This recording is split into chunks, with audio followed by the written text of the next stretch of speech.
right, let's do this. Welcome, ladies and gentlemen, back to another Uper Farmer Cigar Deck Talks. Back out on the deck. It's windy. I'm sorry for that. I'm hoping it kind of doesn't ruin the video quality or you get in that wind burst. You gotta do what you gotta do, right? Yeah, let's really do this. Let's do this, huh? As you saw, well, let's talk about what we're smoking. What are we drinking first? The cigar, I actually forgot its name. It's got a little bit of Connecticut, followed by more of a Maduro wrapper, and it was a closed foot. It is a little curly Q, even with tobacco. Huge hit of flavor the second you light it. Absolutely love it. Again, one of my favorite ones, cigars, a closed foot barber pole cigars, which, spoiler alert, there's one of those coming up here pretty soon. Thank you to a follower, a subscriber, who sent me a couple of the barber pole closed foot cigars. So can't wait to bring those out. They'll be coming out soon. I even picked up a special beer to go with it. Today's special beer from Old Nation Brewery, we have the World Tart Strawberry Rhubarb Golden Ale with strawberry and rhubarb. I, growing up, used to eat a ton of rhubarb sauce. We had quite a little patch of rhubarb when I was growing up. So we used to go pick a ton of it, and we'd have rhubarb faux days, as they'd say. I do like strawberry rhubarb. I'm a huge fan, actually, of rhubarb. So that looks beautiful. It actually smells. You can smell the berries on it right now as I'm taking a whiff. Let's get a sip here.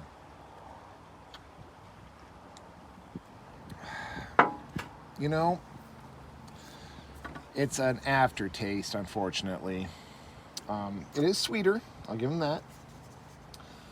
It is a little bit of rhubarb, a little bit of strawberry, but more of the wheat and the hops is coming through. That golden ale flavor is kind of overpowering. Now, that's not to say that I don't like the flavor. That's not to say that I am going to drink that, because that is delicious.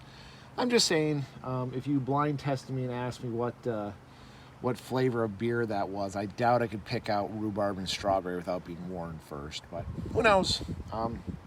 Anyhow, let's get to the topic tonight. As the video title suggests, we are in the bees. We now have bees on our homestead here, our little property. Some of the neighbors are not impressed with that. But I'm getting ahead of myself. Let's talk about how we ended up with bees this year. So, about 2 years ago, probably like 4 years ago, we started talking about doing bees. We had done maple syrup, and it went great. Still love doing maple syruping. We had our garden getting established. We had chickens, turkeys, goats. And the next logical step was to get bees. We went back and forth for the first 2 years. So about 4 years ago, we went back and forth talking about it. What is it going to do with the kids? How are we going to work with that? Bees in the UP suck. You are pretty much guaranteed to have your hive die. And if you don't, you are a bee master, or at least you know what the hell you're doing. Because yeah, it's very hard to raise bees up here. So we went back and forth a little bit. Well, about 2 years ago, we bought one of the hive kits. All the gear you need, all the tools you need, protective clothing, and the starter hive. One cell, or one, I think they call them cells, hives. So we that spring we tried to get bees, and it fell through. We couldn't find a place to get them, and then when we did finally find a place, we were told we were too late to purchase them, because you can order bees through the mail. Your mailman will love you. But one of the things we were told is you should try to get local bees. Bees that come from an apiary locally. Well, the one apiary we contacted last year, they had some, but then they didn't. And then another apiary we contacted way too late. So, we didn't do them last year. Well, this year, I saw an ad in our local paper for an apiary locally here, and gave the guy a call. He didn't answer. I basically said, I had some questions about getting bees. I didn't hear anything from him. So I kind of took it as a sign that, you know what, it's not in the cards this year. Not in the cards for us to get bees. So we were kind of moving on with our summer plans, our spring plans. Weren't really that concerned about it. Well, apparently to this guy, even if you just call and if you leave your name and your number, for him, that is you officially reserving your bundle of bees. So Friday afternoon, this guy gives me a call. He's like, your bees are ready. Come get them. I had to tell the guy that, I couldn't do it till Saturday. So I'm shooting this video on Sunday. So yesterday, I quickly put together the hive, do as much reading and research as I can. We then go pick up the bees. It was interesting. This guy is apparently one of the premier apiaries in the area. He's well respected, quite renowned, knows his stuff. But both me and my daughter will admit that his place looks like people have been murdered there. The guy is also very reserved, doesn't really talk much. Really didn't give us the time of day. I did like the Yooper hello, try to give him a handshake. He kind of looked at my hand puzzlingly. Very, very odd, very odd. The guy is definitely, I can confirm, he is a bee wizard. He basically, Savannah, Swedish Compass asked him a question. So he just reached his hand inside of his hive, pulled out some comb to show her what it should look like. Bees crawling up his arms, swarming them, but they're not stinging him. So, hey, it's what he's meant to do on this earth. Beautiful. So anyhow, we had to come home. I have zero experience with bees. Now, we've been reading and researching a little bit, but not with the same gusto we do with other projects. Mistakes were made when trying to get the queen into the hive, so you gotta get your queen inside the hive. And everything I read said, there'll be 2 plugs on your queen cell. One will have some hard candy the bees have to eat through. The other one is just the plug they use to put the queen in. I pull up first off, I try to get my queen cell out, and as I reach in, I accidentally drop it in the middle of all these very pissed off bees inside this little bee cell. So I had to kind of shake some bees out and find the queen cell. So bees are swarming around me. All hell's breaking loose. These bees are not impressed with me. Luckily, I had all the gear on. I might show some pictures here real quick. Good old homeschooling mom. I got a few photos of me struggling with the bees. So anyway, I get the queen cell. I find it. I clear off the bees. And it turns out it's got 1 plug. It just has the plug that they put the queen in. It does not have the candy plug. Well, shoot. What do I do now? Luckily, I had talked to a few people and watched some videos and knew that you could shove a marshmallow in there. It's not ideal, but you shove a marshmallow inside that plug, and it'll keep the queen from escaping too prematurely, but allow the worker bees to free her. Now, that was a cluster pluck, to say the least. That did not go as planned. I can tell you that right now.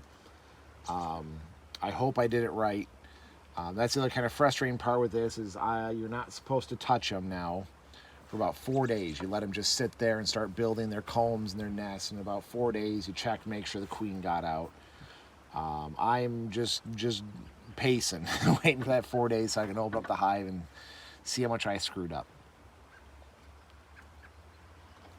Looks like the queen is still alive. The bees are still there. We do maybe have some invader bees to the hive. They appear to be kind of fighting with some of the bees. I'm guessing we do have, there's another gentleman just down the road who's got an apiary. And then we, of course, have some local bees, you know, the natural bees, where these are domesticated bees. So they're having a little bit of a tussle. Luckily, there's no hornets by the beehive, but I'm sure they're going to be looking for some easy meals. So I've got to go and set up some hornet traps to try and curb these hornets before they become a problem. That beer's actually, it's growing on me now. I can taste the strawberries. I can taste the rhubarb. I'm enjoying it. So, yeah, predictions, we are probably going to epically fail at this bee stuff. I'm kind of going into that the money I spent on the bees themselves is going to be going to the category of learning expense, shall we say. It'll be lessons learned. I highly doubt I can keep them through the winter. I'll be shocked if they survive through the summer. Because everything I hear is bees are next level. To be able to care for and take care of bees, that's just next level homesteading ability. Good news, most of my kids are very much into it. My baby girl is loving sitting down. She'll sit and watch the bees work. Swedish Compass is growing on, they're growing on her, but she still says she needs some time to get used to the idea that we now have bees. Wild and Free Wolf is trying to push herself to get more active with the bees. Who else am I missing? Fairy Dancer, take them or leave them. She doesn't not want them. She doesn't want them. And Vashman kind of is just avoiding them like the plague. He's really not impressed that we got bees. So there it is. Like I said, we're going to see how it goes. We'll give them some time here. Have the kids are doing a bunch of research, reading books, looking stuff up online. So I'm excited. Hopefully we can get some honey off of them. I've been told a couple of times that we might not want to harvest any of this first year, just so they have it to use throughout the winter. But I think I'm going to harvest at least one of the combs. I mean, you just gotta, right? You gotta do the whole process. So we'll probably harvest out one of the combs. We talked about maybe getting a second hive, but I think I'm pretty happy right now with just that one. No real reason to get too crazy with it. We'll see if we like it. If we like it, we might expand it. Time will tell. Hopefully we can get the garden in here pretty soon. It's still way too wet. Our river is just insanely high for this time of year. So our ground is super saturated with water, which means we're not going to be doing any gardening this weekend. Maybe next weekend, who knows. But yeah, we've got bees now. So that's fun. Unexpected bees. But we're gonna see how it goes. Like I said, I'm really excited about it. The kids are really excited about it. It's something we've talked about. But just like Uper Farmer fashion, instead of very specifically going out and getting bees, they were kind of dropped in our lap, almost literally. As these bees, I wasn't going to do them this summer, but here we go. We got 3 or 5 pounds of bees. So we get to have an apiary this summer. That should be fun. Looking forward to it. I'll give you guys some updates as they come. Yeah, so anyway. Hope you have some spontaneous projects dropped in your lap. That's the best types of projects in my mind. Hope you stay safe out there. See you on the next one.